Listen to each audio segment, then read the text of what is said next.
Maymun muchalida qanday xarakterdagi insonlar tug'iladi?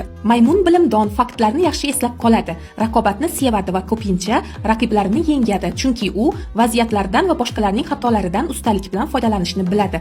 Topqirligi va foydali imkoniyatlarni oldindan ko'ra olishi unga moliyaviy muvaffaqiyat keltiradi. Biroq, ba'zan haddan tashqari ayyorligi o'ziga qarshi ishlashi va imkoniyatlarni boy berishiga ham sabab bo'lishi mumkin. Maymun muchali konstruktorlarga xos iste'dodga ega bo'lib, har qanday tizimning mohiyatini tez anglaydi va mohir hunarmand sifatida ajralib turadi.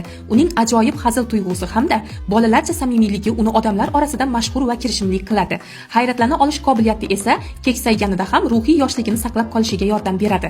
Tijorat va romantik munosabatlarda topqir bo'lgan maymun nihoyatda qiziquvchan, turli insonlar bilan muloqot qilishni yaxshi ko'radi. Uni tez fikrlashi va tashqi vaziyatga tez moslasha olishi jamiyatda muvaffaqiyat qozonishga yordam beradi.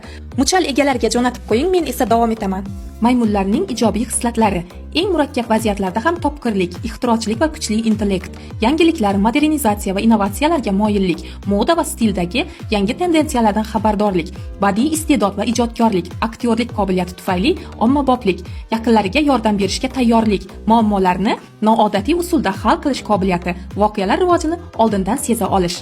Salbiy xislatlari esa kibr va manmanlik, haddan tashqari egoizm, odamlarga ishonmaslik, ba'zan aldov va hiyla ishlatish, muhabbatda egalik hissini kuchliligi, shubha va rashk, shuhratparastlik va maqtanchoqlik, odamlarning zaif tomonlarini ko'rib, ulardan manfaat uchun foydalanish, asosiy maqsadni unutib, mayda narsalarga energiya sarflash. Qaysi gapim noto'g'ri bo'ldi? Izohlarda yozing va albatta menga obuna bo'lishni unutmang. Keyingi videolarimda qaysi muchal vakillarini tavsiflashimni istaysiz, uni ham